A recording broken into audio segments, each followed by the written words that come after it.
Yeah, what's up, everyone? Welcome back to another episode of the Heel Hookers podcast, episode 174, and we are back with an absolutely incredible preview for you guys. We got UFC 314 this weekend from Miami, Florida.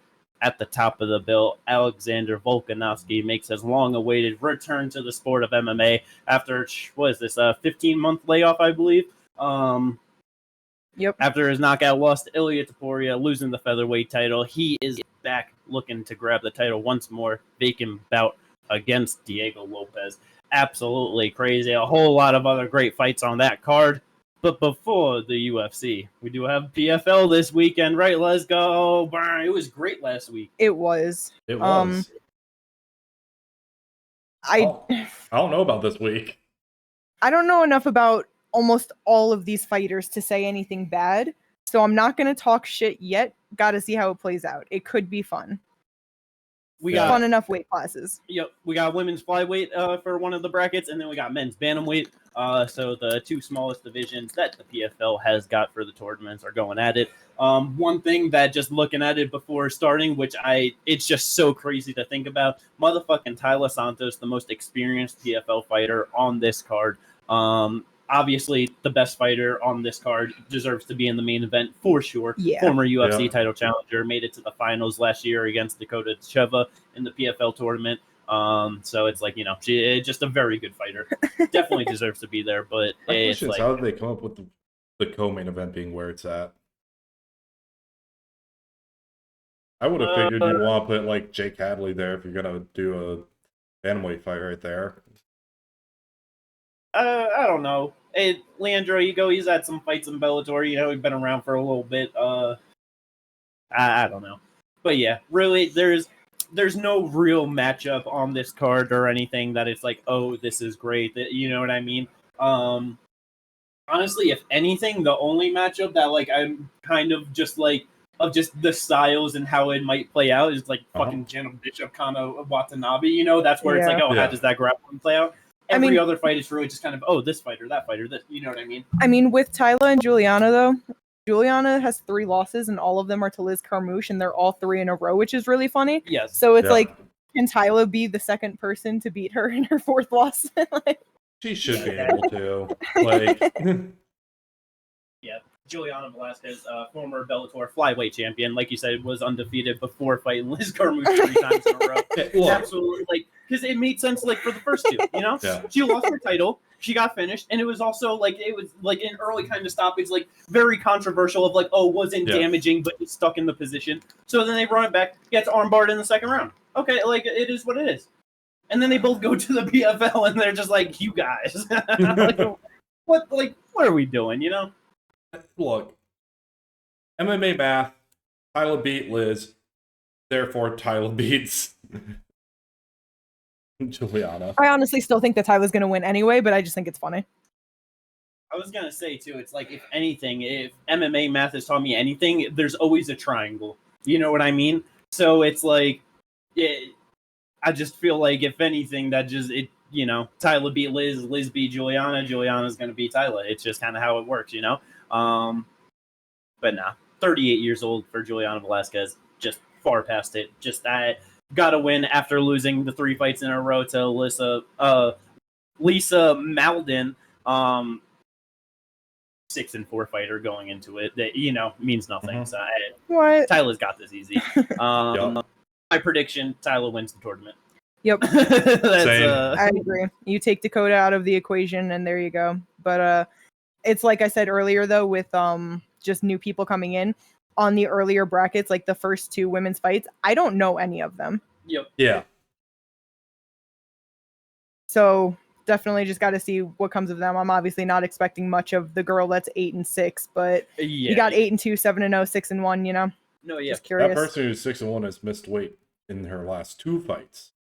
Ooh. Deanna. Yep. Oh yeah, she lost to Justine Kish. Oh, rough. Let's not talk about that. All right. She missed by a pound and about a quarter. That second one. And then about damn, and then the 2.8 girl, pounds before that. The girl in the first fight, Shakalava, her last fight, she lost the decision to Aspen Ladd. But that was up at 145, and now she's fighting 125. So I wonder if she kind of was just like, I need a fight. No, she used to fight at 145. 135?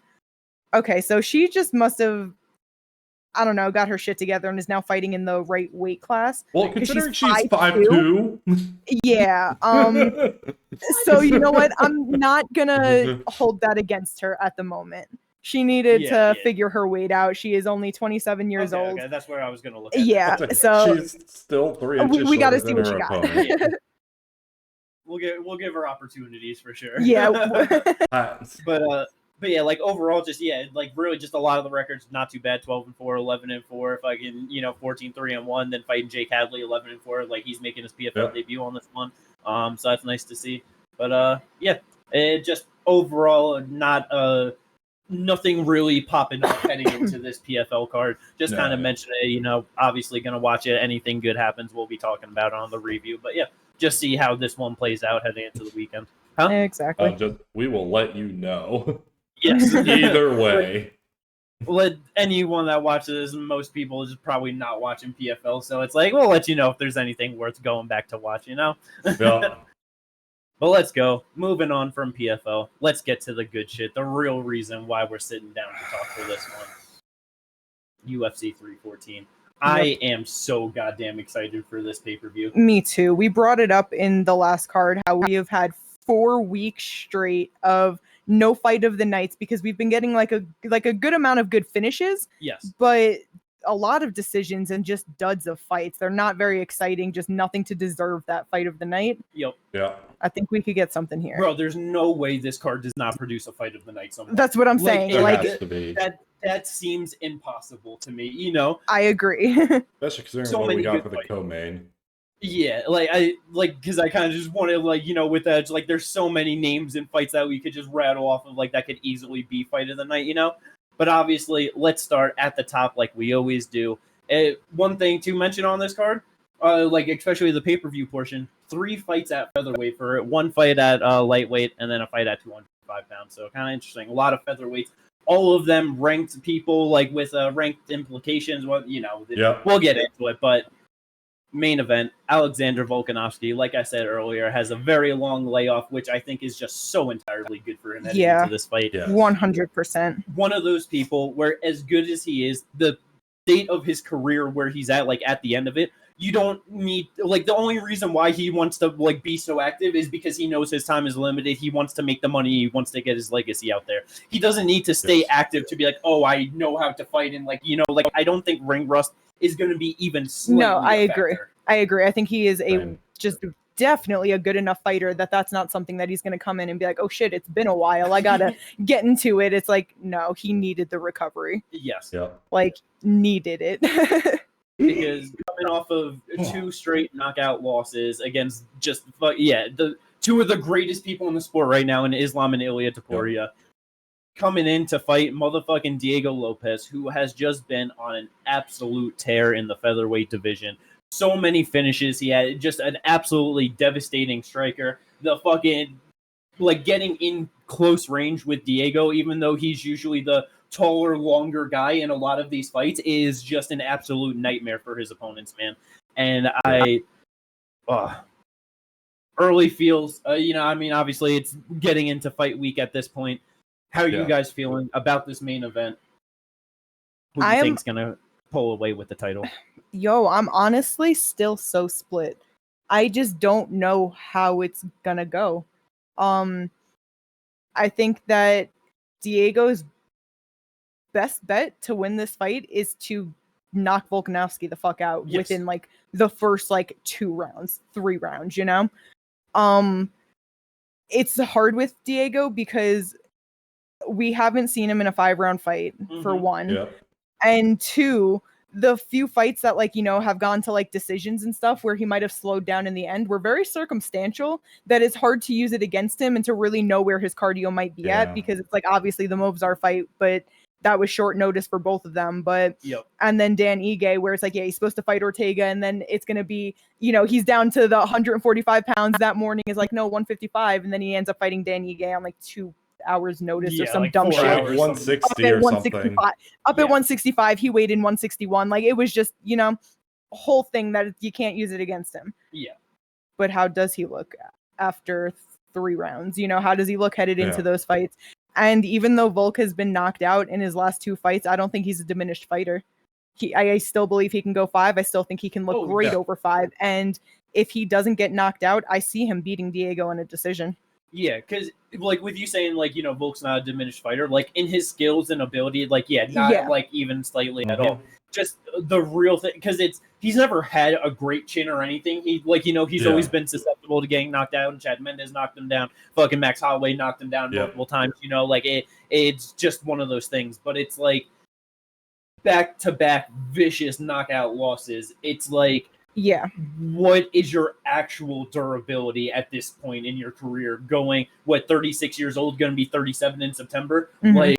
I am very questionable about that. Yes, that's the one thing, and that's why I just think that that's Diego's best bet. You know what I mean? If he can land that shot that just gets him down and he can finish him, that's how I think he wins. But I don't know about over 5 and winning a decision, you know, unless he can do enough in the first 3. Yeah, because like, you know, with saying of like how Diego, you know, looks after 3, because it's like obviously with like after the Danny Gay one, he did go in against Brian Ortega, and that did go all 3 rounds, and that was like a full camp and everything.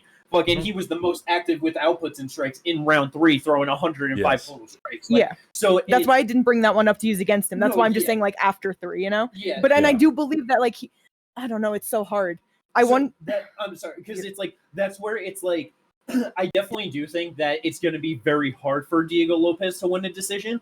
But I wonder if Volk is really just like if he goes in there and he just feels that power that, you know, Diego's putting out, and if he has to be real tentative, I just wonder if it might be easy for Diego to like do enough of just like big moments, whatever, throughout the first 3 rounds, and then just not like just be so shitted of gas, you know, that like he just can't do anything, gets finished 4 and 5 or something. You know what I mean? Like I feel like the potential is there for Diego to win a decision, but it definitely is not the most likely, you know? No, and with that, like even if he feels the power, it's not like he can just instantly shoot in on takedowns. Like the submission threat's there, the grappling threat, just in general, how he's able to move during grappling situations is, I think, with Lopes a lot better than Volkanovski. And like the potential of he feels that power, he gets hurt, and then like goes down. Diego might not jump on something like a mounted guillotine, which is a bit easier to get out of than a rear naked choke. Like he might go knock him down, try to flip around, get to his back, and then just take the rear naked choke, and that's just game over at that point. No, that's for sure.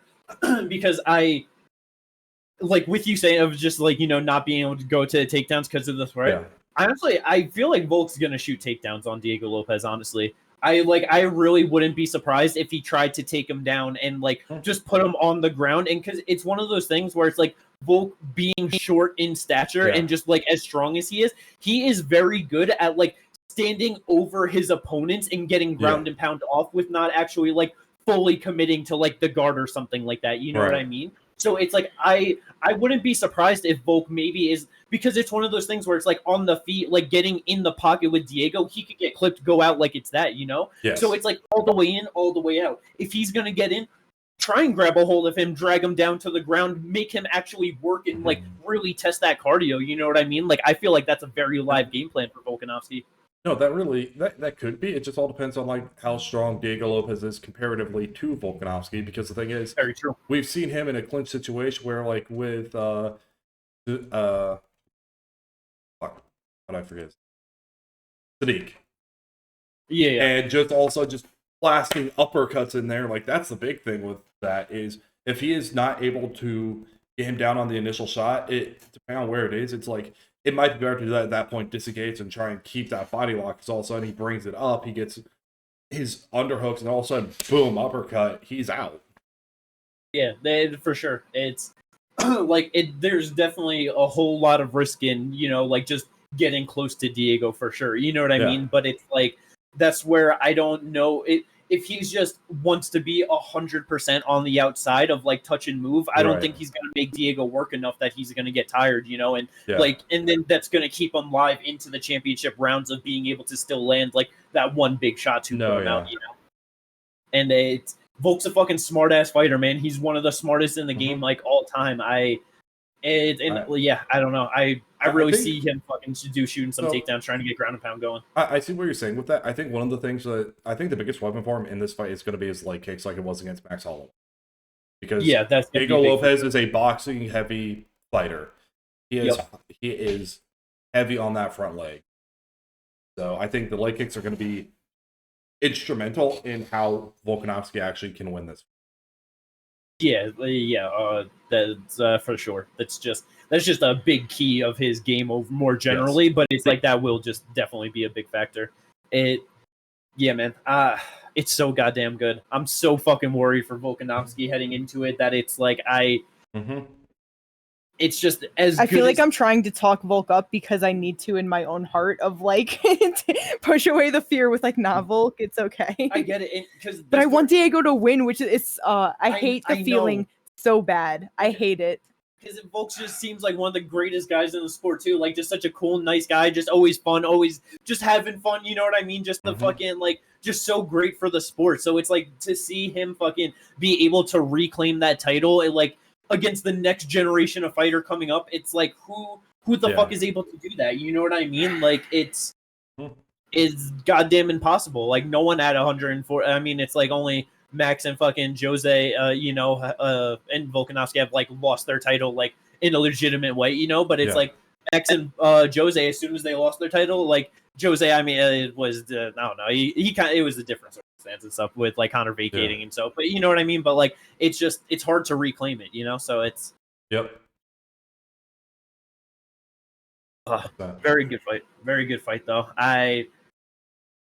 My heart's just leaning towards Diego, though. Of like, I just feel like it's. Yeah, as we started talking about it, I was like, "Damn, Diego's about to do bad things, huh?" It's just hard because it's just one of those things where Volk's got to be perfect for 25 minutes, you know, like unless he's really able to just put it on him and he's just so much better. Where it's like, oh no, it like kind of fucking Volk versus Yair, you know what I mean? Where it's like a super dangerous threat, but he went out there, fucking picked apart every single hole and just dismantled him, you know? Like, but I just don't know if he can do that to Diego in the same way. The thing is with that fight is Yair's anti-grappling, his like actual grappling defense is not the greatest. And with Diego, like, it's hard to say because, again, like, circumstantially with Danny Ige, yes, he was able to take him down, but again, that was circumstantial. And with Mozart, again, short notice, and Mozart's bread and butter is grappling. Like, he takes down literally everyone. Yeah. So, so good. Both of them got fucking 26 professional wins in their career. Diego with 2 more losses. Isn't crazy just having more fights. Just always so wild when you just see those things. But, yeah, can't wait to see how that main event plays out, though. And then the fucking co-main. We did. I feel like we did pretty damn good of like some technical, in-depth analysis of how that main event can play out. You know what I mean? The co-main, none of that means shit. This is an unpredictable fight. Michael Chandler and Paddy Pimblett. 5 rounds. You have fighter who fight like this. You have fighter who fight like this. Hey. Moicano's got a pretty good analysis of it. What can I say? To be fair. For a reason. It's not terrible analysis because it's just fucking true. But it's like I've been saying it like the entire time. Whenever I try and look at this fight of like just in any sort of technical way or anything, my brain always comes down to Michael Chandler should win. Which means Paddy's gonna win. But my heart is just screaming that Paddy's gonna go in there, just fucking finish Chandler in some way that people aren't expecting, and he's getting himself a motherfucking title shot. Like I can't disagree with that because like I've been saying, like I think Paddy's gonna win this whole time because he has power, he has the ability to knock out Michael Chandler, and he has the ability to sub Michael Chandler. I know it hasn't happened a lot, but like. The thing is with it is only one time by Dustin. Yep. The only reason I don't think the only thing that is keeping me from being like that is Michael Chandler is able to go 5 rounds. I have no idea if Paddy can go 5. He barely went 3 with an aged and decrepit Tony Ferguson. Yeah, that's where it's like, bro, never once in my life did I ever think that I'd be like, for sure Chandler has the cardio advantage heading into this fight. You know, like, like And it's just, But I feel like it has to be given to Chandler that while he might obviously be tired, he'll keep going. oh yeah, It's not like it's like just some crazy drop off where it's like, no, now you can absolutely finish him. It's like, nah, he will keep going. Yeah. And Pimblett. like just has the ability to just catch like the second, third win, like throughout But the rounds. Paddy, And, like, I don't know he's getting that. It's like, while it's just true. It's not even a joke. But like, seriously, we've been saying it leading into this fight. This is easily the largest like discrepancy in people's lifestyles outside of the gym. Yes. Like their dedication to the sport. Yeah. Chandler at 38, just like in the gym, grinding, working, eating correct, jacked all year round. And then there's Paddy, who's a week after the fight plus 200. Like, bro. Look, Chandler does not always fight with the highest fight IQ. But I feel like one of the strategies that we have seen from him with the hooker fight, I think if he should be going to the, it was a left hook to set up the overhand right, but he needs to be going to that body. Dig into Paddy's body. We need to see what happens when you do that. Yeah. And because it's like, obviously Paddy undefeated in the UFC. He's been cooking. He's been doing good. But like, it's also one of those things where we've seen like a few moments of, Paddy gets touched a little bit, whatever. And it's like, obviously it's not like he's like, oh, he's getting rocked or hurt or whatever. You know what I mean? But it's like, he doesn't seem like he wants to engage in those situations at all, Mm-hmm. Chandler's a fucking dog. Like, he will walk through all of that to land his fucking big shot. And that's where it's like, I feel like Chandler is so ready to go in there and drag this motherfucker into a fight that he's never seen before. And I just don't know if Paddy can hang to make it out on the other side, the victor. Like it is still crazy to think that Chandler's been knocked out 4 times, only once in the UFC, and it was Oliveira to do it. Like, yeah, and like fucking Oliveira getting his back multiple times through both the fights and just not able to sub him. Like, that's where it's like, I don't know. It's so hard to predict this one. It's like, just with like, being like my heart just Paddy and everything, I feel like just thinking about it more through this, and like, I really do feel like the doggedness of Chandler and like how tested he is against the top guys in the UFC, where Paddy just is not. I feel like I've just kind of convinced myself. I feel like Chandler is going to walk away as the winner, honestly. Honestly, I could see it. I could see it being like a 4th round finish. Yeah. It probably more likely. I feel like it's going to go later. I feel like Chandler's going to struggle a lot early, more than likely. Paddy's a lot bigger than him. You know what I mean? Like, he is very physical himself. It's like that cardio difference. He throws a couple up top, and then all of a sudden, boom, boom to the fucking body. Yeah, I think might just go down. The body for sure. He has to. Like, that's definitely going to like very smart. Let's see if he'll be smart. Yeah. That's a hard to ask. Yeah, but it definitely will be fun. Yeah. Like, this is an exciting fucking fight. Yeah, like, if this one goes long, fight of the night for sure. Yep. Like, no 100%. doubt about it. So good, man. I am so goddamn excited. Yeah, I feel like for even that. if there is a late finish, it's still just going to end up fight of the night. Like, yeah. Oh, yeah, if it goes 4. Like, if it hits the 4th round. Honestly, even the 3rd round, like, it has the potential, depending on how other fights go. But yeah, should be great. Super excited to see how that plays out. Paddy wins. He's for sure going to be calling for a title shot. I have no doubt about that. Chandler, win or lose, he's calling for Conor McGregor. So we'll see if his hopes and dreams ever play out to get that Conor fight. Yeah, but I really do wonder what they'll do with Paddy, because it's like Chandler ranked number 7 at this point. Like, obviously everything with Ilya, and who knows what the hell is going on. Like, he can call for the title, but I wonder where they'll actually throw him. Listen, Ilya, Paddy, vacant title. It has to be. It has to. Well, if Islam does not vacate, Well, if Islam doesn't vacate, then you got to be like, it's Ilya. Yeah. Well, yes. So I would like to propose he fights one part of the violence square, whatever we're calling it now. Give him one of the other ones. Give him Justin Gaethje.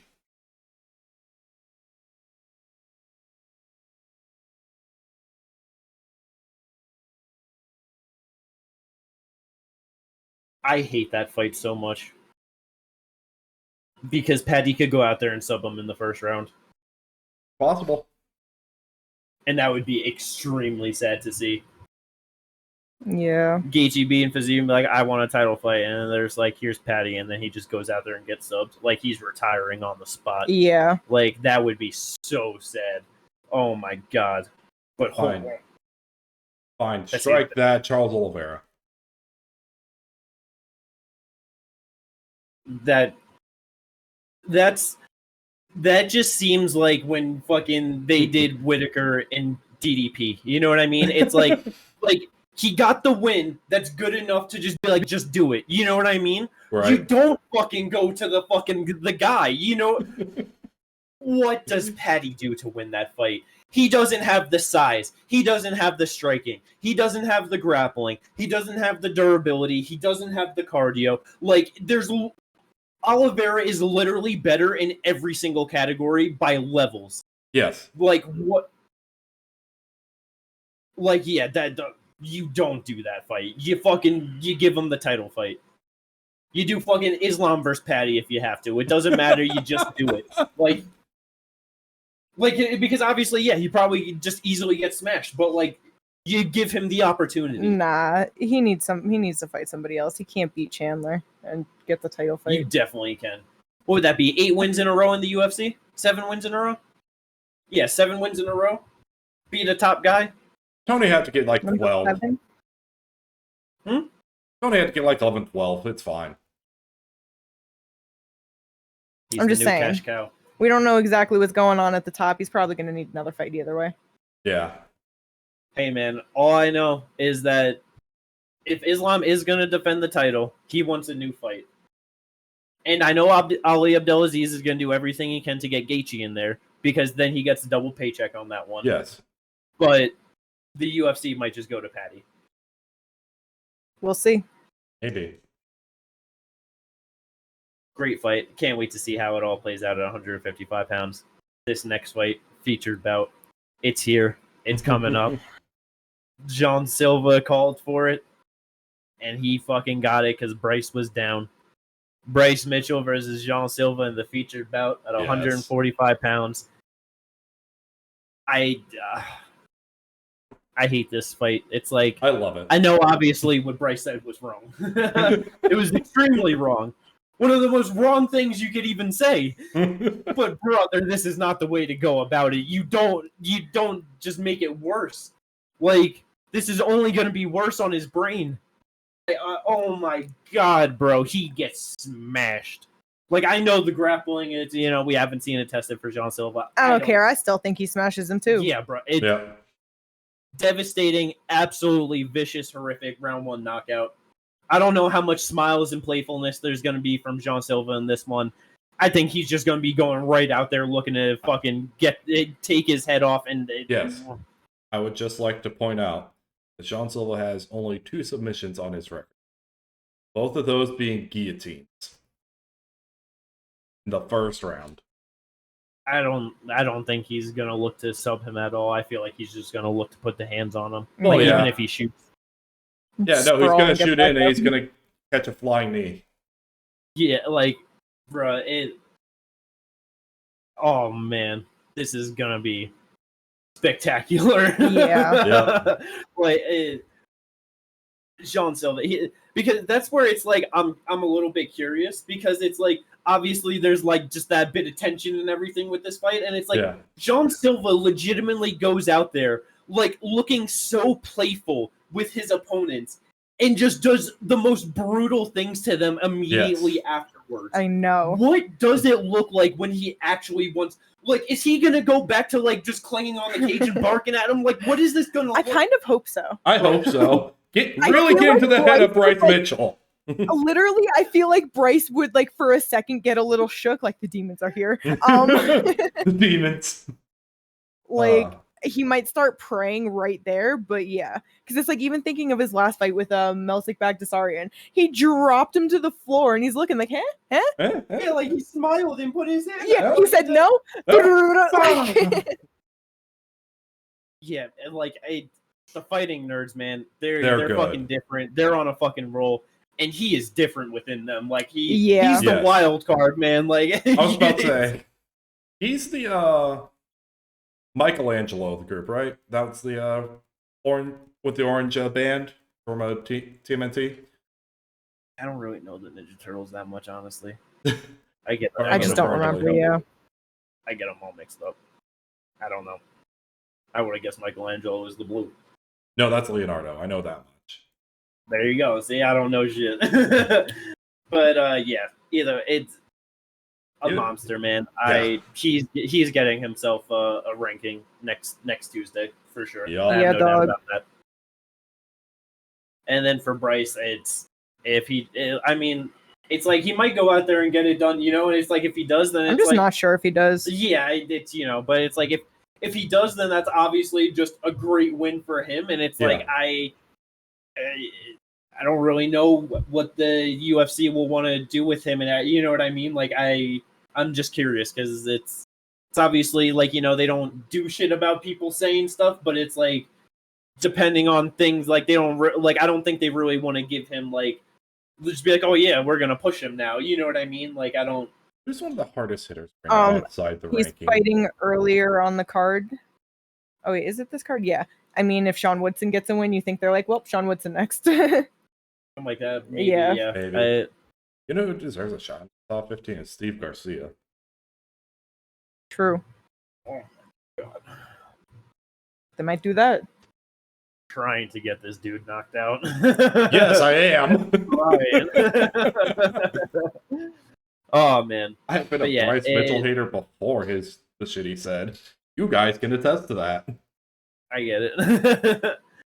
But yeah, John Silva though, he can definitely get himself a big fight with a win here. Not exactly. He'll probably be ranked around 10 or something like that. I feel like Bryce is at 12, right? 13. 13. I think he'll probably be around 12. They'll move Yusuf up to like 11. Maybe bring Giga down to 13 because he hasn't been doing shit.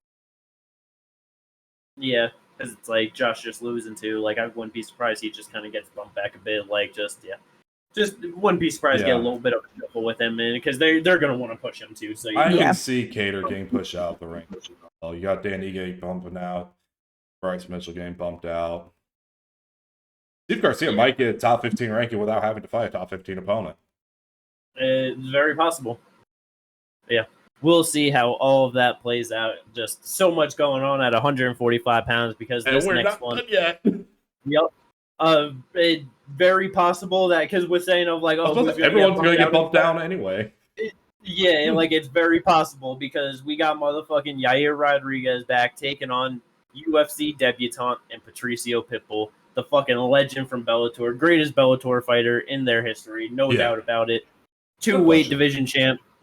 Tried to get 3 titles, went down to 135. Absolutely ridiculous attempt. Yeah, he should even not though have he done was that. a smaller guy in there at 135 pounds against Sergio Pettis. Crazy. It's so crazy of just fucking sizes and weights and just how people fit in certain divisions and where they're better. Where it's like, yeah, you're literally smaller than the bantamweight champ, but like, oh yeah, that's not the division for you. You have to go to 45 and 55 to knock people out. Like, it's just so crazy. But the biggest thing for me in this fight is the age of Patricio, 37 years old. Yeah. It's a very big factor. I don't know where exactly he's going to be at, with just that age coming over to the UFC. Because even like 3 years ago, I feel like he would have easily fit into the top 5, no problem, Yeah. Yeah. But just always wonder. But when it comes down to the fight, though, I really feel like this is probably going to be an easy win for Patricio, honestly. This could be. It really could be. It's like Patricio is good everywhere. Yes. Yeah. He can win a decision. He can knock you out. He can sub you. He has 12 KO wins, 12 sub wins, 12 decision wins. As well-rounded as he could be with his 36 wins in his professional career. Like, that is so crazy to have 36 wins in for, like, because, I feel like we see guys where it's like 5-5-5 or something. You know what I mean? Yeah. Like, crazy. No, yeah. Like, split that fucking evenly. His last fight was a little over a year ago, March of 24, but he finished Jeremy Kennedy in the 3rd round. Like, you know what I mean? It's this could be a rough night for Yair for sure. Yeah. The biggest thing with Patricio is he has to get in on Yair. Like, that has to happen. He has a 5.5-inch reach disadvantage. He's 5 inches shorter. He has to get in on him. Because if not, Yair... I just don't know how much of a hard time he'll have trying to take him down. That's the thing. It's like if he can like actually get in on his hips and like grab a hold of him, I feel like he takes him down probably pretty easy. Yeah. But that's where it's like okay, you're 37 years old, like you haven't fought in a little over a year, so it's like, are you gonna be slowing down? Like Yair has great movement, like you said, so much taller and longer. The leg kicks, head kicks, body kicks, like it. Yeah. There's gonna be a shit ton of weapons getting tossed at him, fucking in the attempt to get on him. You know, like for sure. It could be a situation. Yair goes for a spin, duck under, body lock. You know what I mean? Like against like Valentina and shit. Like, you know what I mean? Like, and again, it'll be ill-advised spinning shit that gets you taken down. Yeah. But again, another fight that I just think is going to be a whole lot of fun. Oh, this should be. Like, I don't 100%. Expect anything bad from this. Like, I think it's just going to be very exciting. Not sure how it's going to play out because, like, I do know Yair has very good striking, especially when it comes to his kicks, his knees, just everything. But I just wouldn't be surprised if Patricio can get a couple takedowns on him. Yeah, for sure. Because it's like, for me, it's the only like possible way I see it like not being the greatest, because like one, it just being 3 rounds, you know, so it's like I feel like a fight between them two would be just way better over 5, you know. But it's like if Yair 2-fight losing streak, getting finished in both of them, really just trying to look to get back on track and get a win underneath him. It's if he's just like, I can't get taken down from this touch and go. Yeah, like just real touch and go. Patricio just struggling with the movement and size, like getting frustrated. Just kind of even similar to LeBron and Josh, you know what I mean? Like that is the only way I can see it being like not that great. But it's fucking Yair. That's not generally like he's touch and go, but it's fucking dynamic as hell when he goes. So it's like, and there are times where he gets caught on the go part of it. Yeah, because people time his, you know, he jumps in, they're able to time that go and be able to catch him. No, yeah, for sure. So I do definitely think that it is just going to be a really fun fight overall. I am very happy to see Patricio finally get his opportunity in the UFC, and there's no if Patricio wins, and if Volkanovski wins, you do that fucking fight. Immediately. You fucking have to, man. Like, just such a Legends fight. Yeah. Because then it's like with, Volk getting it back, like, obviously you want to see him defend against, like, a rightful guy and, like, you know, obviously, like, this new generation of, like, these guys coming up. But it's like, he's going to be beating Diego for the title. So it's like, he beat one of the new guys. You give him the fucking older guy that, it's new to the UFC, you know? Yes. So it's like, you just do that, man. You got to. Yeah, no. Like, one of the greatest 145 champions in UFC history versus the greatest 145 champ in Bellator history. Like, that is such an easy marketing ploy. You do that 10 out of 10 times. Yeah, no doubt about it. Let's go. And I know we didn't mention it before, but you have Jean Silva on your draft, Ginger, for this one. I got Diego Lopes on my draft for this one. And then in the next fight, I as well have Dominick Reyes heading into this one against Nikita Krylov. You should have picked Krylov. Main card opener. I picked him last year, and motherfucker couldn't get a fight for shit until the end, and then motherfucking Azamat pulled out. Fuck you. No, I should not have picked Nikita Krylov because didn't know what the fuck was going on or when he was ever going to fight. Sub Dominick Reyes. Well, one, I was going to say it's obviously already taken 4 months into this year for him to even get a fight, so that's fucking one thing. 2, same with Dominick Reyes. Dominick Reyes is going to go out there and beat Nikita Krylov, in my opinion. I know you guys think that Nikita's getting it done and Dom Reyes can't do it, but I just honestly feel like Dom Reyes is such a cleaner striker than he is, a way better boxer. He's better movement, better moving on the feet. So I feel like he's going to be able to get away, out of the way of a lot of things that Nikita does. And I just do not believe that Nikita is taking him down and getting work off. It's like Jones could not take down Dominick Reyes for shit through the first 3 rounds. Jones is a way better wrestler than Nikita Krylov. He's stuffing all the takedowns. He's beating them up on the feet. Don't know if he gets a finish in there. Might win a decision, but I feel like this is Dom Reyes all day, man. I'm very confident in that, honestly. You're thinking about but after not getting taken down by Jones, he got taken down by Jandiroba and Ryan Spann. All in. Well, they weren't all 3-round fights. It was a 5-round fight with Yair, but still, they're all more physical guys than John Jones. Nikita is not. I'm just saying. It just sounds like. But either way, Look, I don't know. I think you're Nikita's thinking of gonna win. young Nikita Krylov. You're thinking of very young Nikita Krylov. He is going to be a lot better at this point. He is only 32 years old. He is 3 years younger than Dominick Reyes. Yeah, huh? Has way more experience. Well, Okay. like, I'll give it to him. It's great that he got that win over Dustin Jacoby. But that Anthony Smith one did not mean anything, obvious. Like, Yeah. Yeah. I just don't know how much he's really back, and I think Nikita's got this. That's all. It's I don't know. I mean, it's like I really feel like the only chance is that if like Nikita catches him with a big shot and like might be able to get a knockout on him.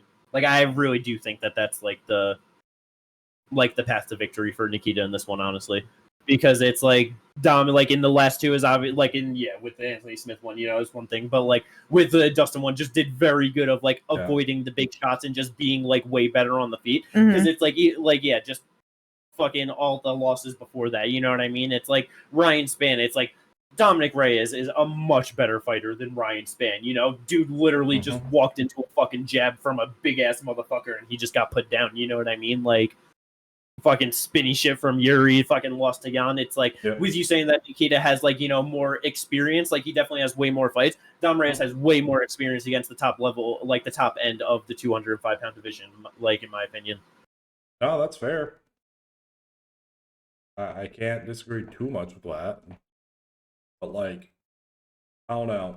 I just have the feeling, like, I legitimately think Nikita Krylov is going to be able to do enough to be able to get him down, to be able to... We shall see, though. Neither of them like to win by decision too much at all. Dom only 2 decision wins inside of the UFC. I believe Nikita as well only 2 decision wins out of all of his out of all of his wins. They're over Volkanovski and Johnny Walker. Yeah. It's so crazy. Johnny Walker. Fights, man. Just how matchups play out. Just But I do think that this is just again going to be another really fun fight on this card. This fucking pay-per-view is really good, man. Like there's a lot of cards where it's like, I feel like the $80 price is not worth it at all. I feel like this one is actually worth it to buy it. You know what I mean? Mm-hmm. Yes. So obviously 80 is always rough, but definitely getting the value for it. Going on down to the prelim bouts on this card, we got some good shit as well. Kind of mentioned it before. Danny Ige taking on Sean Woodson in the prelim headliner. It's a good fight. I love Sean Woodson. Good. He's built so great. I love wacky built fighters. They're like the most fun to watch. One of the shorter fighters in the division versus the absolute tallest fighter in the division. 5'7" to 6'2". It's a Jesus. It's a fucking bigger size disparity than Torres Finney versus fucking Robert Valentin. Yeah, 71-inch reach to 78. Yeah, that's rough. I forgot Ige had long arms for his size. Yeah, this one's hard because there's just so many times where Dan Ige just does not do the smart things in a fight to win.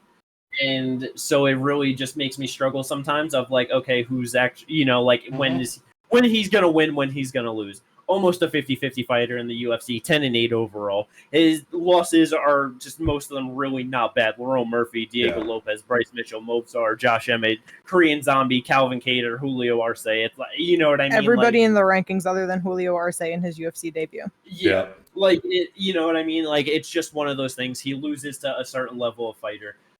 Sean Woodson is extremely good. He's got real solid boxing and real good in there. But I do feel like Dan Ige's durability and toughness, his willingness to go forward, Sean Woodson's willingness to walk backwards onto the cage. Ige might go out there, put some big shots on him on the cage and get a finish, or he might be able to like just take him down and fucking put some punches on him. You know what I mean? Like, this is a real tough fight for Sean Woodson, honestly, even with all of the advantages in size and everything. Yeah, it is going to be. It is such an interesting. I really don't know what hell's going to happen. Because it really can just go a multitude of fucking ways. When you have Yeah. Sean does have 84% takedown defense.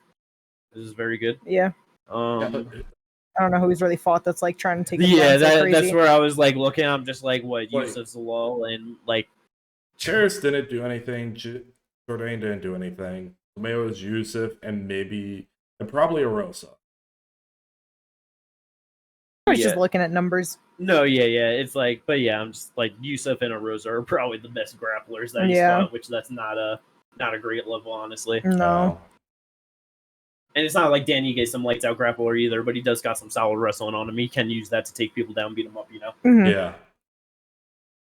But yeah, it's who knows too. It might just be a lot shorter and stuff too, and not like some crazy wrestler. It might be hard for him to actually like just actually move them around on the cage or anything too. That was something I was gonna bring up. Is like the strength and the size, like just in general. Like it's gonna be weird seeing him try to take down Sean. I'm not gonna like DC whenever he took down like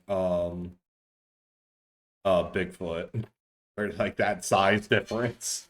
Yeah. Or Like, fucking him just dumping Gus. Yeah, exactly. But yeah, so definitely just another fight at 145 pounds, another one with fucking top 15 ranking implications. Is super good, man. Very excited. Can't wait to see how that one plays out. UFC is doing everything they can to not give Virna Jandiroba a title shot. Seriously. Yep. Kind of crazy. Don't really understand it. Got a whole lot of girls that is just fucking lost or back and forth, whatever. Had opportunities, did everything. Virna has not 4-fight win streak. Got to finish over a top 5 fighter in Amanda Lemos in her last one. What the fuck is going on? I was going to say, not only just a 4-fight win streak, but a 4-fight win streak over all top 15 people as well. Yep. Angie, Marina, Loopy, and then, like you said, top 5 Amanda Lemos. It's like Yeah. the only one probably in that whole division on a streak like that. Like, Yeah, I don't think that there's anyone that's on a fucking streak in the division. No, right. Like, if she beats Xiaonan, she needs the next title shot. Like, easily. There's no one else for her to fight at that point. Xiaonan right now is number 1 in the rankings. Yeah, but that doesn't mean anything. Yeah. It's like, yeah, like who is there that matters? Like it's. I'm like, just saying, they really don't want to give her the shot. Yeah, it's just one of those things where she'll fucking win, and they'll still probably go back to a rematch between Whaley and Jessica Andrade before. I was gonna say they're just gonna go to her and Tatiana. Oh, geez. That'd be so dumb. That'd be so dumb.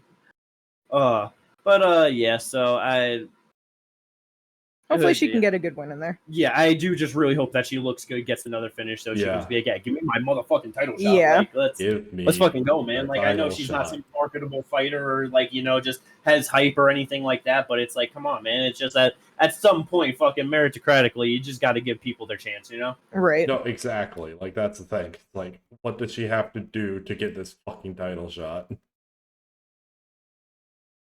So, yeah, we'll see how that one plays out. Hopefully it's a fun one.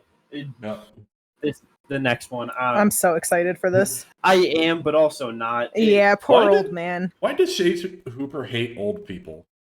I don't know. I think the UFC hates old people. Nah, Chase wants to. He wants to get the experience. He wants to get some time in there. And against these old guys that are going to grapple with him, he knows he can have some good rolls and do some good work. You know what I mean? And not have to worry about too much. And it's good. It's smart. You know, Chase Hooper versus Jim Miller. Jim Miller shooting for 50 UFC fights. Bruh, crazy. What does he need? 2 more wins to be at 30, I think? No, 3. He's 27 wins. Okay, 3 more. 27, 17, and 1. So this is 1 fight that he is allowed to lose. And then he needs to go on a 3-fight win streak.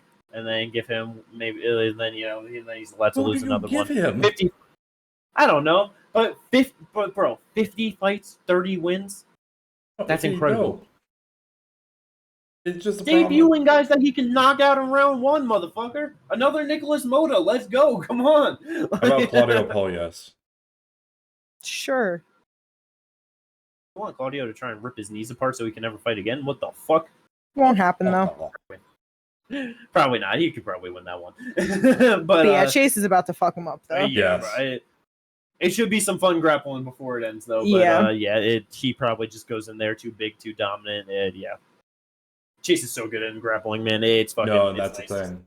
It is kind of also Jim Miller's, wheelhouse as well, though.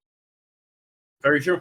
Very true. It is Yeah, gonna but be Chase very is nice. much bigger. He Younger. is young. He's only 25 now. And he's just really got his stuff together since going up to 155. You know, he's on 4-fight winning streak.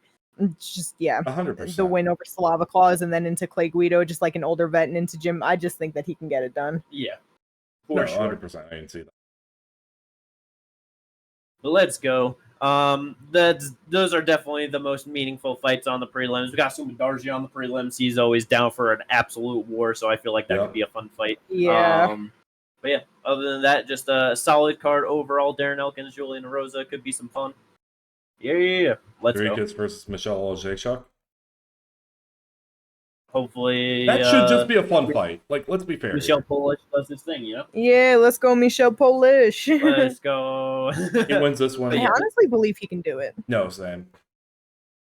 He wins this one and loses the next one. He's literally 20-10. That's funny. But yeah, supposed to have definitely the biggest hits in this card. Losing Jeff Neal, Carlos Prates. That sucks. That would have been such an extra fucking fucking Prates and Jean Silva on the same card, man. Like, there's no way. Back. Yeah, there's no way like they don't go out there and both just get vicious knockouts. You know, like I don't believe that. But it's been a while since we talked about some fight news, and we got a whole lot. Apparently, they're slacking without me around. Just forgot to do fight news for like 3 weeks. Well, yeah, I was gonna say with how we like fucking did it, it's like it's been like 3 weeks since we've done it, so it's more than just not you being around. You were gone for 1 week, you know. 1 week, 2 podcasts, so you know. No, but this was like fucking 8 podcasts ago that we went to find fight news, like in the allegedly. What? Allegedly, I don't really know exactly what we have. Suck at doing. I know. There are times where we suck at doing rundowns. We just I was gonna say. I think the issue is that sometimes Jimmy's like, we don't need a rundown. I'll just remember these fights off the top of my head. So a couple of them might have been brought up already. Yeah, I'm not sure, but we're gonna get into all the good shit either way. Let's fucking go. Incredible stuff right here. First one to talk about. This is such. I cannot fucking wait to see how RDR can perform against Bo motherfucking Nickal May 3rd. But I'm also curious how Bo Nickal performs against RDR. No, for sure. But it's like, I love me some RDR. Like, you know what I mean? Like, in one, it was just like a fan, like, you just knew that he was super good. And then dude just gets blasted to bits by Anatoly twice. And I'm just like, that sucks. You know what I mean? Like, like clearly, he doesn't like getting punched up, really. And just the biggest, most physical motherfucker that one championship could find to fight him twice. It's like that's rough shit, you know? Yes. And since coming to the UFC, it's wacky, man. Because that GM3 fight was very unimpressive. I was so impressed with how someone could have such a fucking war and wild fight with GM3, man. Like, that was crazy. But then he did the smart thing against Kevin Holland, and he said, I'm immediately blasting you to the floor and subbing you, because duh. But now you have Bo Nickal, who obviously has good wrestling. Yeah. His striking, we haven't much to be desired. It's coming along. Because it's like we saw the quick knockout over Val Woodburn. That whoop-de fucking do. But then him versus Paul Craig. I understand that maybe you don't want to go to the ground with Paul Craig. That's smart. But you couldn't get your hands going against him? He threw a lot of overhand lefts. He is an overhand. But I meant like for merchant. real. Yeah, like with fucking, you know, people being like Josh Emmett is an overhand merchant. He was literally an overhand merchant in that Paul Craig fight. Like that was what that motherfucker did. When I say wrestler with an overhand, Bo Nickal is like the archetype I'm talking about. Yeah, because that really felt like because that's the thing with Bo too, where it's like he knows that he has to like to get the experience and learn and grow and like, you know, do all that. Like when he talks about it, it's very good. But like especially with, and then calls for Hamzat. Well, yeah, but you know, with like that Paul, it's like he fights like he's just like, oh, I'm the guy, like I'm the best in the world, and I'm gonna go out there and do my thing. You know what I mean? Like it's just like that's how he fights, and it's like it just seemed like with that Paul Craig one that it's like, oh yeah, fucking Paul Craig sucks on the feet. I could just I can just knock him out. You know what I mean? Like, Yeah. I could just do whatever. Like, and so that's where it just felt like, oh, yeah, I'm just going to land the overhand left. And he was just never able to do that, and he never had anything else to go to. And it was just, I don't know, man. I've been so, like, just not on the Bo Nickal train of just hyped and, like, he's the fucking guy. You know what I mean? And I'm not at that point. Like, I just need to see more. You know what I mean? That's kind of the thing with it is, I think we're all like, okay, he could be something. And then the Cody Brundage fight happened. Yeah, that was just so not good. Like, Cody Brundage and Paul Craig, like, those were not impressive performances for someone that should be that's getting like minus fucking 1,200 favorites in all of his fights and shit. You know what I mean? Like, no, yeah, because I just wanted to actually like see the numbers on it, like, you know, because he didn't shoot a single takedown. Yep. He landed a total of 54 strikes. That's not all of them significant. And that's because they were probably literally all just the overhand left, like not switching it up, not even putting a jab on him. And that's kind of what I meant by getting his hands going, just like doing more. Like it was just, couple overhands left here and there, because the most he landed in one round was 22 strikes. Yeah. Like against Paul Craig, it's super unimpressive. Yes. So I don't think he's going to do anything in the striking against RDR. I don't think he's going to, even if he landed a big like left or whatever, that got RDR like, oh, I didn't like that. He's not about to follow it up or do anything crazy enough that he's actually going to get him out of there. Yeah. RDR is going to try to wrestle with him for sure. Now what happens? Yeah. Who's got it? Yeah. So we about to watch another go, because I kind of wouldn't be surprised. I don't know, man. Because RDR's not good on the feet either. No, I know, but I just don't think that Bo's going to do enough. And I do think that RDR is going to do everything he can to take that shit to the ground. That's where I'm curious. Can he get a submission? Well, and I'm not saying that guaranteed I favor RDR. I'm curious. And that's where it's like, I'm not sure if he can even really get like if. Or is Bo not going to respect his ground game the way that he does Paul Craig? And is he going to be like, now we got to get this to the ground? I don't believe that. So I don't know. Bo Nickal, at least like this makes a bit more. At least, speaking of the odds, he did open as a minus 280 favorite. Ritter as a plus 180 underdog. So it's at least a lot more realistic than what it's been. Where it's like that I'm fine with, honestly. Because like in his last fight against Paul Craig, he opened as a minus 910. He closed around minus 1100 to minus 1430. And it's like, he won, but it's like, bro, not that well. Against Brundage, he was a minus 1100 favorite at open, at closed minus 1430 to minus 1800. But it's like, bro, like you should be shutting them out like it's nothing, like easy money wins, like where it's like, what are we doing with it? You know, like I don't know. But a very interesting fight, May 3rd. Again, Iowa. Can't wait to see how that one plays out. Let's fucking go. I feel so bad for Johnny Walker, man. I feel so bad. This year light heavyweight, next year heavyweight. This dude just gets knocked out in the most spectacular ways ever.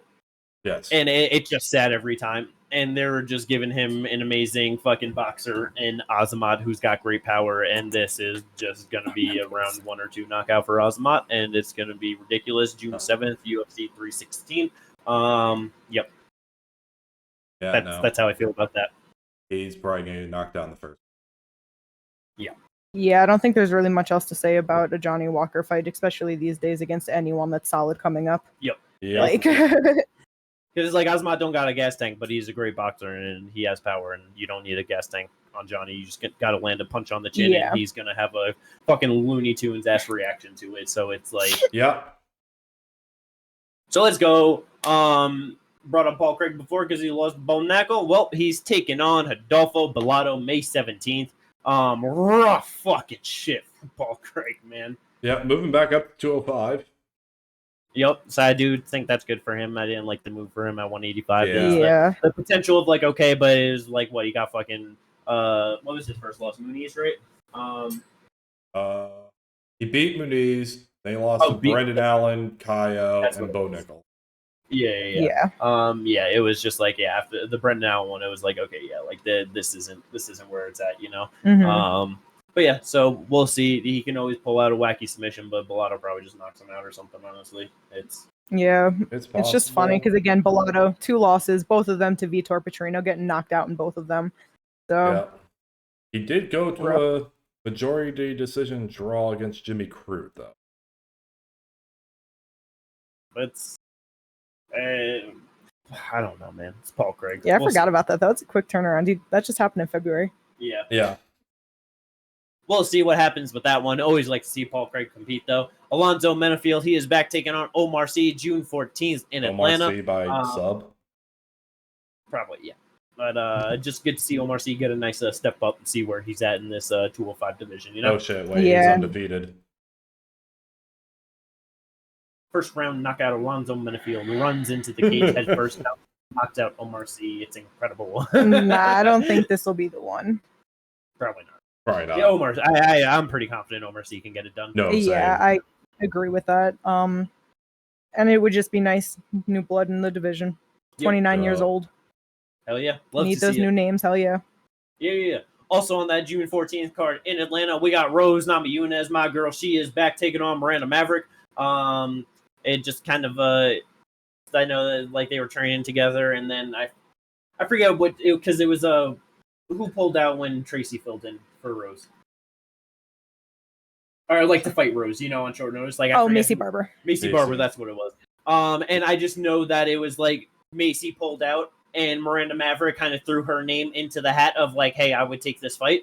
And it was just kind of like Rose like training together for like, you know, like for both of our upcoming fights. So she kind of took that as like a weird little thing, you know. And now they're fighting each other, so that's cool. Yeah, no. Yeah, I get it. People look at things differently. Yeah. Oh, yeah.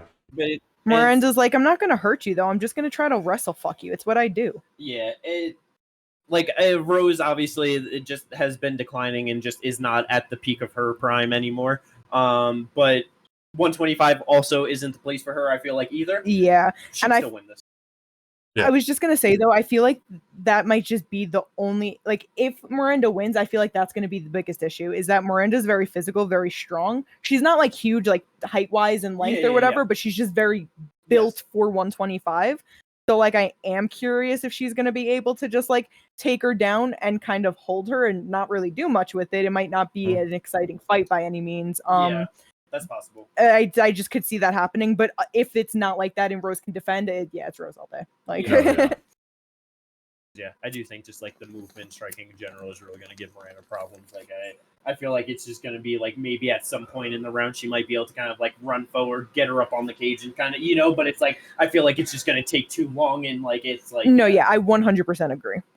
It's, like, Miranda's solid, but even, like, with her streak, you know, being 8-3 in the UFC, she just hasn't beat anyone impressive. Priscilla Cachoeira, she got the arm bar over her, thank God, you know, but then she beats Andrea Lee in a decision, Diana Barboza in a decision, Jamie Lynn Horth in a decision. Yeah. Just wrestle fucking all of them, just not doing anything super crazy. It's just, I don't know about this. Definitely get it. We'll see how that plays out. Definitely rooting for a Rose victory. Let's go. Another fight at 125 pounds. Good one, main event for the Apex, May 31st. Erin Blanchfield, my other girl. She is back against Macy Barber. My former girl, very many years ago. She lost to Roxy. And I lost all respect.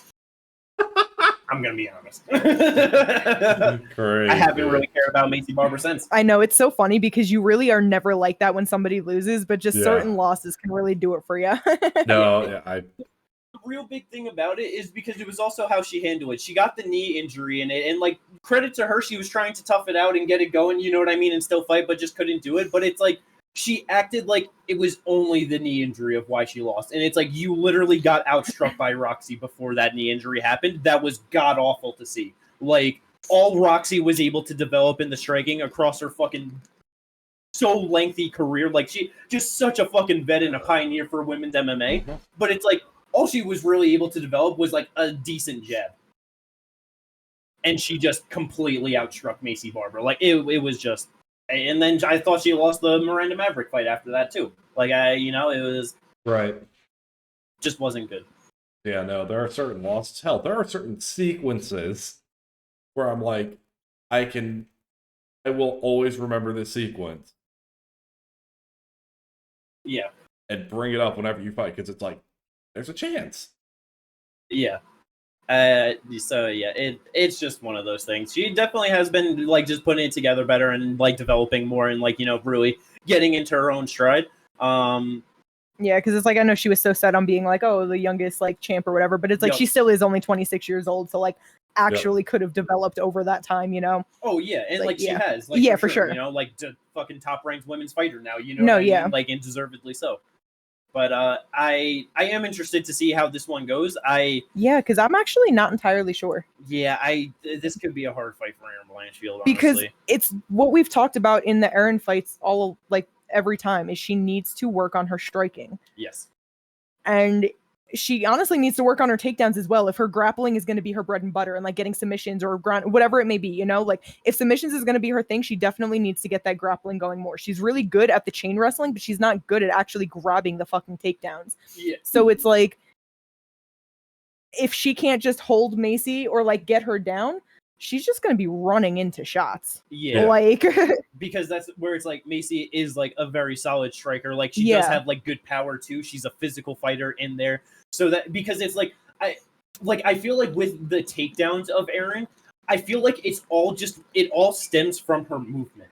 Like she has. I was gonna say her entry. Well, yeah, because her movement is fucking terrible. So her entries are like, especially now, it's literally just her running forward. Exactly. So it's like it's just so obvious to her opponents that when she gets in, she just can't get better grips and everything, and it's harder. So it's like it's easier for her opponents to defend. Where it's like if she's actually able to really get a good hold of you to get something, then it's like she can get it going. But it's like, just against the higher level competition, she has not been able to do it because it's just way too obvious. And it just, after the fucking Menifield loss, you know, it's like I just really wanted to step back. And even with like the Tyler win, it was like you got it done, but like that's where we saw the clear flaws. Like it was that fight that really did it, because she was very effective with the chain wrestling, which was eventually by like round 2 able to like wear Tyler down and able to get her, and like she was able to win the back half.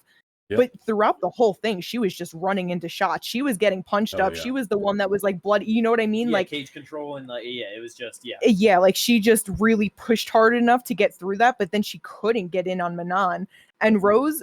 That was just, it was a rough fight. Like it's not like, you know, she got the unanimous decision, but again, it didn't look like she developed her striking much since the Tyler fight and still having the same issues. Able to get it done, so good for her. But like, how often are you going to be able to just keep doing this? Because we're talking about Rose just not being in the right division, where it's like, again, the chain wrestling and doing that, you can actually hold and keep it done. But when you have someone that's physical in front of you, what's going to happen? Yeah, and because it's like because I'm pretty sure it was like 3 through 5 that like she ended up winning against Rose too, right? Like where it was just like struggling early and like just getting it done later, because Rose just does not have the cardio at 125 either to keep up that movement and everything. So it's, which I guess this is also something, is this is also a 5-round fight, and Erin obviously does have the cardio to keep going. Yes, for sure. She can. I don't think Macy's ever gone 5. No. I don't think so. At least in the UFC. I'm gonna look to see if she's. Yeah, I don't know for UFC. No, she did not. But yeah, I know UFC never been booked for a main event, so this is definitely good for her to get her first one.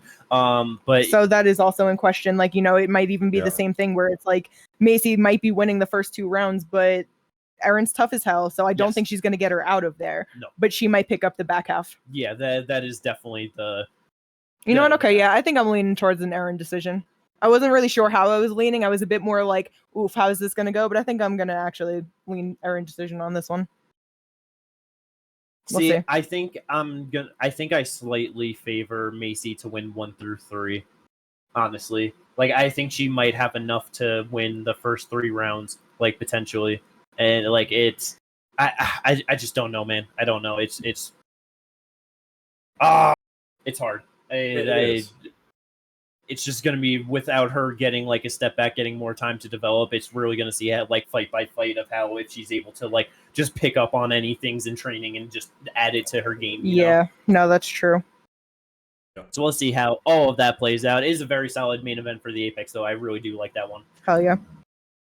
Next fight, Bruno Silva taking on Joshua Van, also on UFC 316.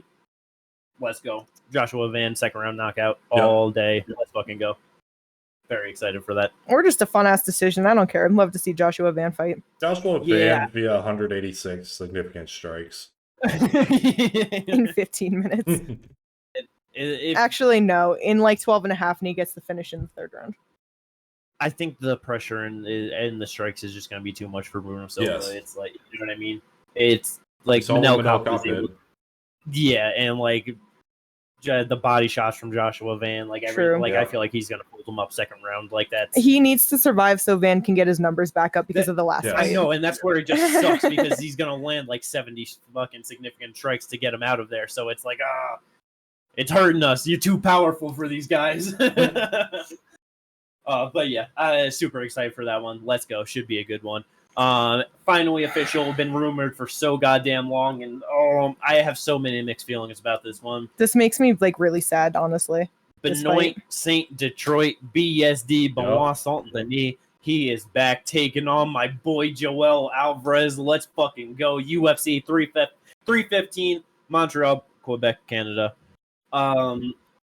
We love fucking Benoit Saint Denis around here because it's one of those things we're saying like, yeah, Macy Barber loses. It's not often where it's like, oh, you lose a fight. I'm like, nope, I'm just not high on you anymore. You know, it's like he gained a fan in his UFC debut when he lost to Alizu. Like I was like, damn, bro, like took this short notice up a weight class and got his ass beat for 15 minutes. The ref got like, I'll never forget the ref like not being allowed to ref fights for the rest of that night because it was such an atrocious like, how did you let this keep going? And Benoit just being like, no, let's keep going, everything's fine, and just like going into the next round.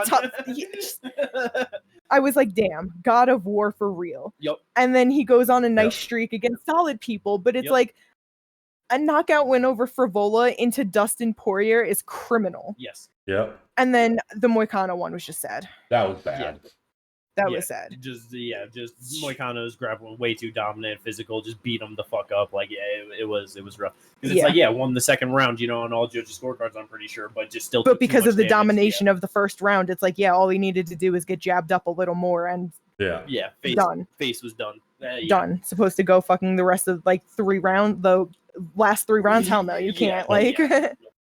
And Joel Alvarez, man, all of his wins are finishes. He's a finisher. He goes out there and fucking smashes people. Like that is what he fucking does.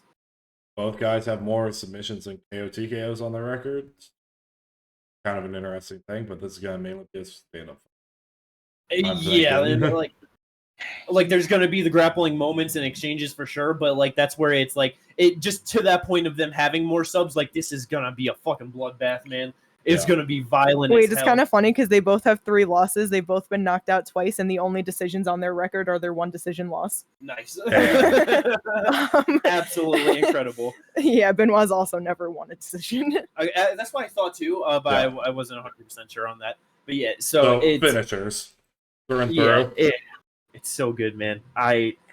It's hard because I don't want to see Benoit go on a 3-fight losing streak at all, a 3-fight losing finish streak at all either.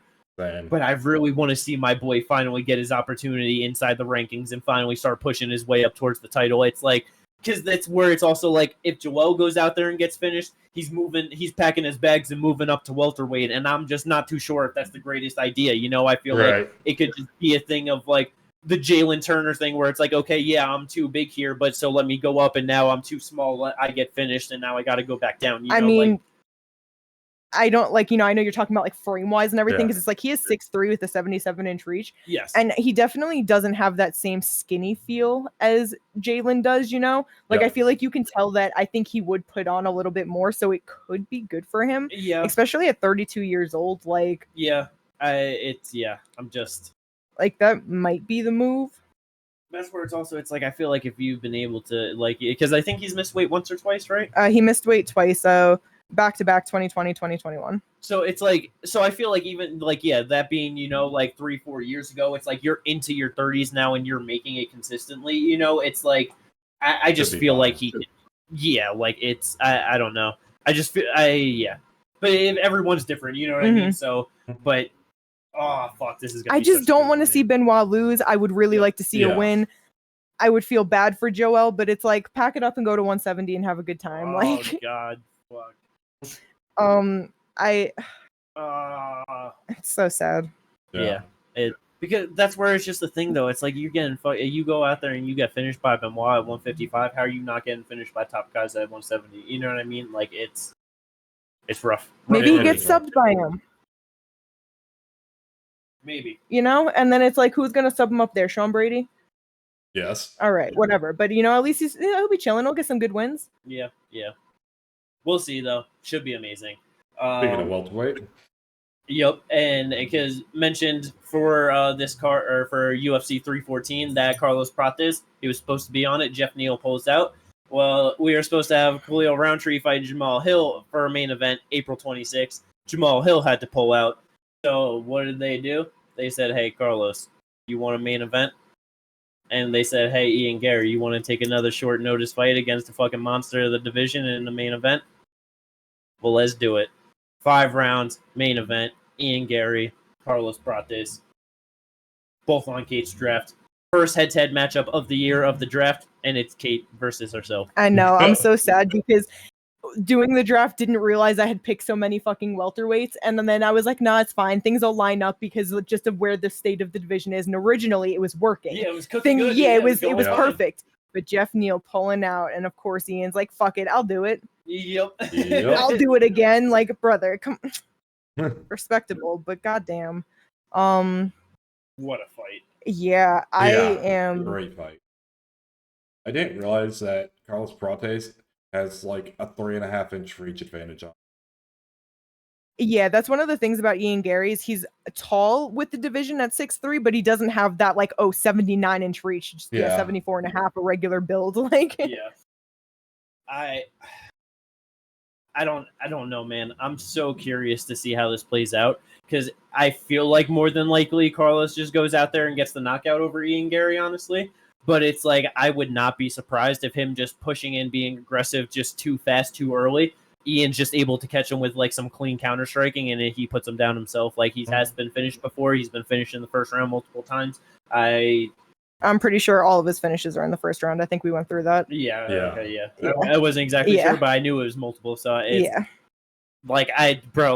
Ian catching him early is so live because Carlos is so goddamn aggressive. But it's like Prates is just monster. Yeah, we saw Ian Gary get hurt against Sankanon.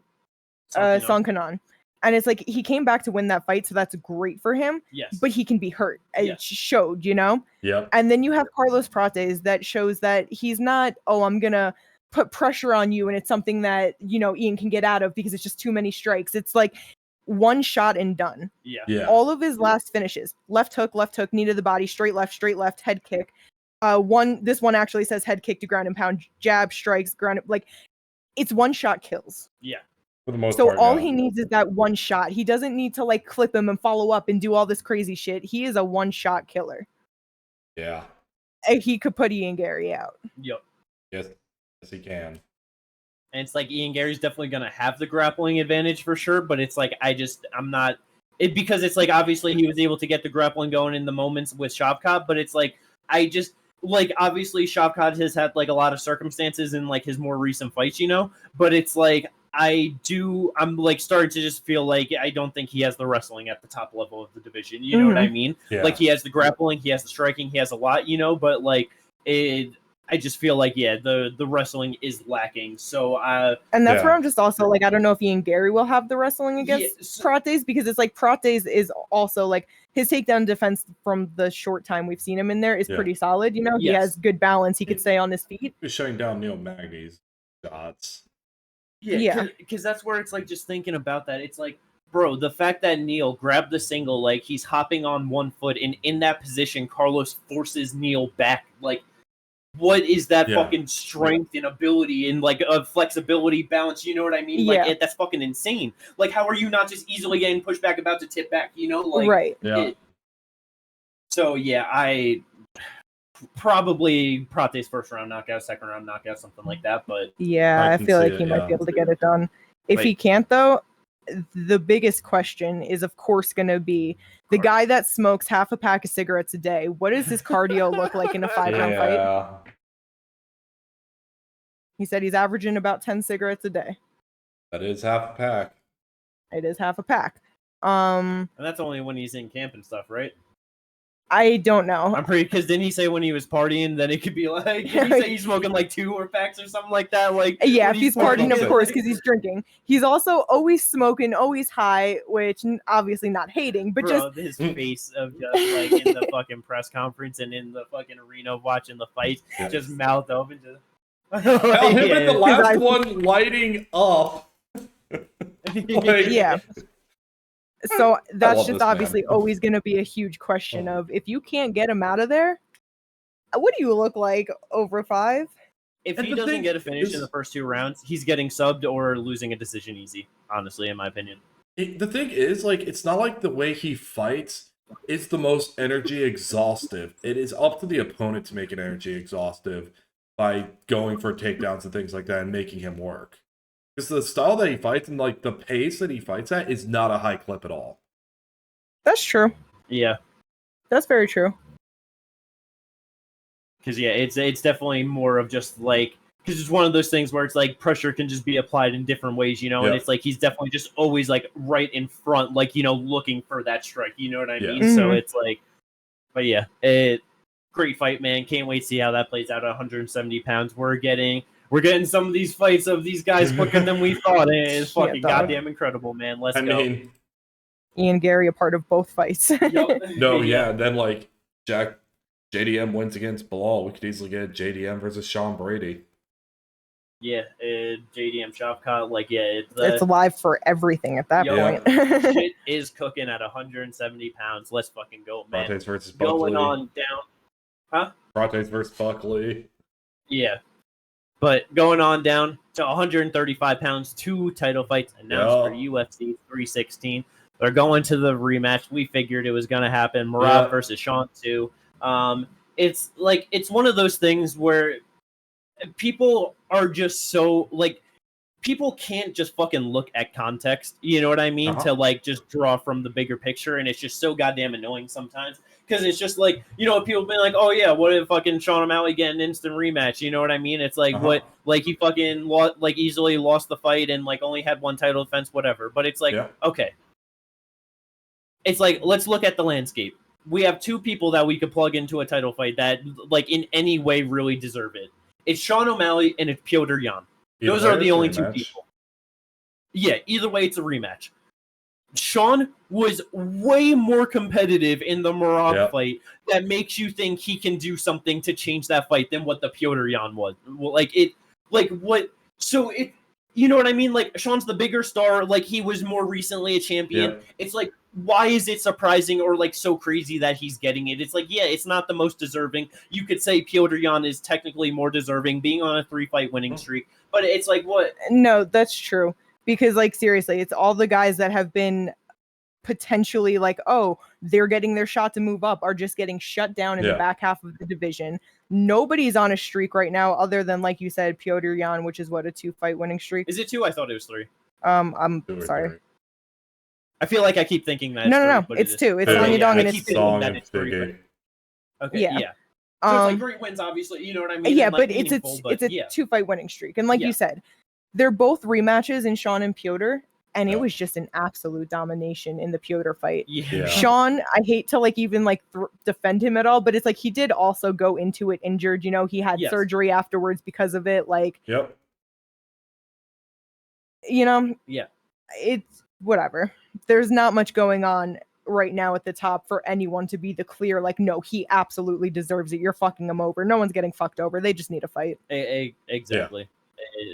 It makes sense. It's like, and with me being like, I can see Petr, you know, like, doing things differently to make that fight different. You know what I mean? And, like, just having, like, a potential different result or whatever. It's like, man, it makes all the sense that they're going to Sean O'Malley. It's a way bigger fight. So let's see if Sean is able to make some differences, because it's like, I really do think that he just has to just believe in himself, honestly, and just be more aggressive in that fight. And I feel like if he is, he can definitely just land the shots to get Murad out of there, honestly. But it's one of those things where being more aggressive, it's just going to open up more opportunities for takedowns. So it's going to be a good fight, man. I can't wait to see how it plays out in the second one. No, yeah, for sure. Next bantamweight title fight, Juliana Pena taking on Kayla Harrison, co-main event. Kayla Harrison takes it down in subs. Hopefully, first round. I hope. I, Probably won't have it that hopefully. way, but Honestly, I think it will. And the reason why I think that is because, listen, I know Kayla's like striking isn't great, yes. but neither the fuck is Juliana's. No. She is an overhand spammer. Like, again, Yes. just another overhand spammer. I think Kayla is definitely good enough to get under that, get around it, whatever it may be, and just get her down. I truly think that. And then I think once she's on top, she's going to be so much more physical and just better. And I think she's getting her the fuck out of there. yeah. I feel like 95% chance that's the most likely thing to happen too. The thing that I'm just worried about is because I'm just so worried about her with making the weight cut to 135 pounds. Yeah. This is one where she now championship fight. You have to make 135 pounds on the dot. Her 2 UFC fights made 136 pounds. It's been terrible for her. How does that 1 extra pound affect her? Because all fighters always say it's the last pound that's always the worst. So it's like just because you can make 136 doesn't necessarily mean you can make 135 on the dot. I do know that that's the biggest question. I'm just talking like that the weight cut goes okay. She makes weight. Everything's good, you know? Yeah. Yeah. And then it just like even with that, it's like she hasn't had a 5-round fight in the UFC making 135 pounds. Yeah. If she isn't able to get the sub, it's like Juliana is not good, but she's a motherfucking dog and she ain't going to quit on herself. Yep. If through the first 3 rounds, Kayla has to just do so much grappling and like to hold her down and work and all that, and she starts to get tired, bro, I wouldn't be surprised if Juliana could finish her in the 4th or 5th. Like, I just would not be surprised. No. It's like I said, 95% chance Kayla goes out there, gets it done, makes it look easy. But like, don't be surprised if Juliana walks away with like an upset victory. Honestly. Yeah, no. There's I'll be upset. Oh yeah, I'll be so upset. That's gonna fucking suck, man. Because it shouldn't even be her. It should be Rocky in this fucking title fight. Yes. So it's like, yeah. So we'll see how that one goes. But yeah, hopefully Kayla just grabs the title and then they're either able to get Amanda to come back and do a big fight like that, or she just is like, I'm retiring, like I'm done. Like she doesn't need to do this shit anymore. It's like she did it to prove that she's the best. She gets the title. She proves she's the best. Like I'm just worried about her health in this division. Honestly, Yeah. Another fight though in this division, May 31st, Ketlin Vieira taking on Macy Chiasson. That should be a really fun fight. Honestly, Macy is just a fucking breath of fresh air in this division of someone that can put on fun fights, has exciting striking, goes out there looking for the finish with big shots, you know what I mean? Vicious fucking elbows in the clinch on the ground. Yeah. Like, she's a nasty fighter, man. I love to see her fight every single time. Yeah. I agree. So definitely hoping that Macy pulls out with the win. Let's go. Same. Next one, it's rebooked. UFC 317, June 28th, International Fight Week. Brandon Royval taking on Manel Kopp. It's, going to be a good one. Super excited. The biggest thing for me with this is I just hope that if Brandon Royval wins, it's like, okay, well, are you going to give him a title shot again? Like, it's like... Oh, right. It's like beating Moreno, beating Tyra, and then beating Manel Kopp. Who the fuck else? No, exactly. It's gonna be interesting because we still know it should be Kakar France right now fighting for the top. We have no idea. Yeah. Honestly, the only thing, like, if it's not a title shot, which it's like, well, honestly, there would be 2 fights that I'm honestly kind of okay with. Okay. If they want to go to the trilogy with him and Brandon Moreno, I would honestly not have a problem with that because both of them are beating everyone else, basically. Exactly. I know it was just 2 fights ago, like for Royval that would be that he beat Moreno, but that was like Moreno looked horrible in that one. Like that did not, like there was just, I feel like that was not just the best circumstances. Yeah, and so it's like they are technically 1-1, so it's like they both lost to Pantoja multiple times. They both kind of deserve it, so you kind of got to cancel one out with each other, Yep. The only other fight I would be okay with, Yoji Horiguchi. That's a fucking great fight. Yep. It's just a fresh name for Royval to fight if he gets it done. 3-fight winning streak, you know what I mean? Like after beating Manel Kopp and Horiguchi, so like just more time between the Pantoja fight makes more sense. And then if Horiguchi wins, gets it done, beat the number 1 guy, you get a title shot. So those are the 2 things that I would like for him if he doesn't get a title shot. Horiguchi right there for like the casual fan to learn about him. Yeah, exactly. But see how it goes. Always rooting for Royval to get it done, though, and I would not be surprised if he goes out there and finishes Manel Cop, honestly. Yeah. Hopefully he can. Let's go. And then these next few, I don't think that they're 100% official, I feel like, because I don't think, Big Marcel or whatever, but apparently we're getting Derek Lewis and Taliesin Teixeira, Nashville, July 12th. Talk about shooting a guy to them up in the ranking. Gets a win over Justin Toffa. Here's Derek Lewis. Like, what? Tapology has it on here. Nice. Okay. So it says rumored, sorry. Oh, okay. Well, I just saw that it was there. I was like, oh, what the hell? But yeah. The natural progression, right? Toffa Bro into Derek Lewis. Yeah, that's how it works. Yeah. Let's go Derek Lewis first round knockout. No, we need to share the win. We need a new guy. You're telling me to root against Derek Lewis right now, brother. I don't give a fuck about the heavyweight division, especially when it comes to Derek Lewis.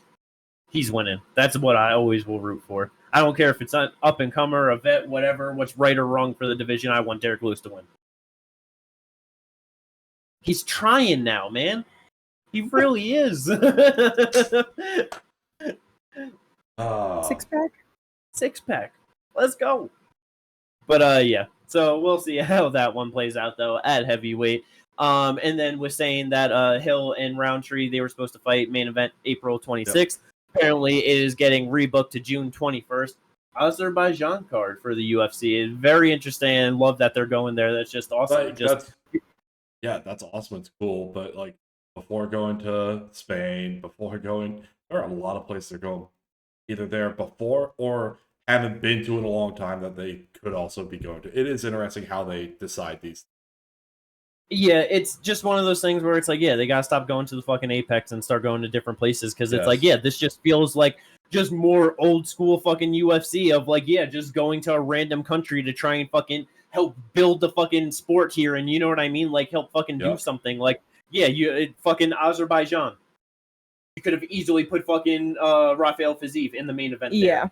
But here's a bigger fight and fucking a former champion, a former title challenger, and Jamal Hill, Khalil Roundtree. Yes, thank you. Good fucking shit. Doesn't matter who you have at the top. It's like, it's going to be big. It's going to be good for the region. Let's fucking go. It borders Georgia and Armenia, so got fighters from both those places that are not in title fight or not title holders who are in the rankings who you put under that as well. So yeah. So they can definitely cook with the big card there, and I feel like with having that as a main event, they probably plan to do that. Hell yeah. Let's go. Last mention, back in the heavyweight division, Sergey Spivak taking on Shamil Gaziev, June 7th, UFC 316 as well. Feel like just a good solid test for Gaziev. He got pushed too early fighting Rosenstruck into his UFC run, and 2 or 3 wins since then, I believe, and now taking on Sergey Spivak. Just feel like it's a solid step up, see what he's able to do, see if Spivak's able to get the grappling, take him down, get a sub, or if Gaziev's just going to be too big and powerful, stuff him and be able to put some shots, get the knockout. We'll see. Yeah. This is one where I feel like, honestly, whoever kind of wins, it's like it. Yo, I honestly feel like Spivak's about to go out there and sub him. Probably, man. I fucking it's highly like Spivak does not get a lot of respect, and he's so fucking solid. And it's like, it's like his losses are back and forth, but it's like, Jayalton, Cyril, Tom Aspinall, Marcin Tybura, but he did get that win back more recently back in August. Subbed them look great. Yeah, and then his UFC debut back in 2019, Walt Harris. Yeah. Yeah. He was probably 22 or some shit fucking back then because he's so young. Yeah, he just turned 30. And what year was Walt Harris? 2019. Yeah. Okay, so 6 years ago, he's fucking 24 years old. Heavyweight, yeah. Damn. So should be a good one. Definitely hope that Spivak pulls it out. Honestly, I like to see him do good. Hell yeah. But it wouldn't be too bad for Gaziev to get it done either, and just actually be progressing up in his career either. So. Yeah, but let's get Spivak doing some things, Yeah, he's been around for a while. He's only 30. He just is kind of about to enter his heavyweight prime. Mm-hmm. It's just, probably came in too early. Yeah. Been knocked out viciously a couple times. He's got, but like you said, getting the grappling going. So it's like, it would be nice to see him just get the improvements, go on a run, and actually get some interesting fights with him going, Hell yeah. went back and looked. Spivak's debut. It's not a terrible card. It's the Ally Quinta Cowboy card. I freaking scrolled down. Arjun Bowler versus Juan Adams. Beautiful. Just terrible. But that's also what you're doing at the end of this podcast, Ginger. You're going into the fight card that was Sergey Spivak's UFC debut. I clicked on it because I was just like, wait, how did this end? Because I needed to see the stats because it's 50 seconds into the first round. I was like, was this ground and pound or what? Absolutely terrible. But that is all of the fight news we got to bring to you guys for this week and the last couple. Let's fucking go. Hopefully we just get some just better sets of fight news, where it's like easier to kind of go about it, because I feel like for so long it's just like, there's nothing going on, you know what I mean? So yeah. But that's it. That's all we got for this episode of the podcast. I hope you all enjoyed it. Like and subscribe if you did. And we will catch you, hopefully, on an amazing review to this pay-per-view. And maybe a good PFL card. Who knows? Peace out, everyone.